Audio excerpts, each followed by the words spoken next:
आदरणीय दोस्तों, पवित्र शास्त्र बाइबल में एक भयानक जल प्रलय का जिक्र है और ये जिक्र उत्पत्ति की पुस्तक 6, 7 और 8 अध्याय में पाया जाता है।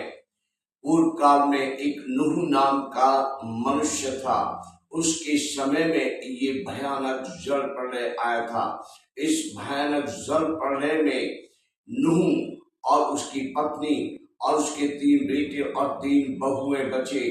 बाकी पृथ्वी पर जितने मनुष्य उस समय थे वे सब खत्म हो गए। ये जल प्रलय क्यों आया? लोग क्यों परमेश्वर के द्वारा जल में डुबाकर मारे गए? भयंकर बारिश और बरसात क्यों आई? भयंकर बाढ़ क्यों आई?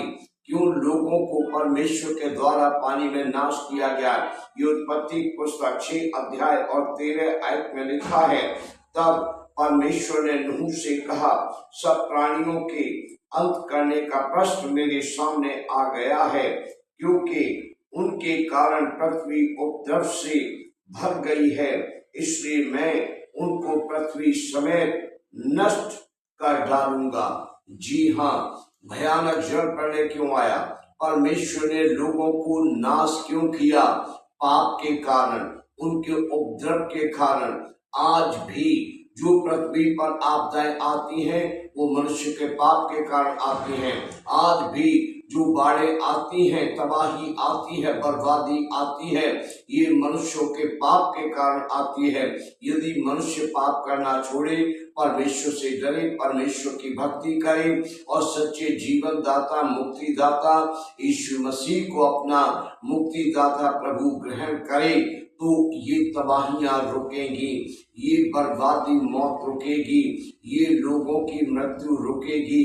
उस समय नूह ने प्रचार किया लेकिन लोगों ने नहीं माना, इसलिए असंख्य लोगों की लाशें पानी पर तैरती नजर आई और सारी पृथ्वी के मनुष्य छोटे बड़े पानी में डूबकर मर गए। आज भी वही नजारा हम संसार में देखते हैं। कई बार भयानक बाढ़ें आती हैं और लोगों की लाशें पानी पर तैरती नजर आती हैं। परमेश्वर कहता है, सुधर जाओ, पाप से मन फिराओ और मेरे पास लौट आओ।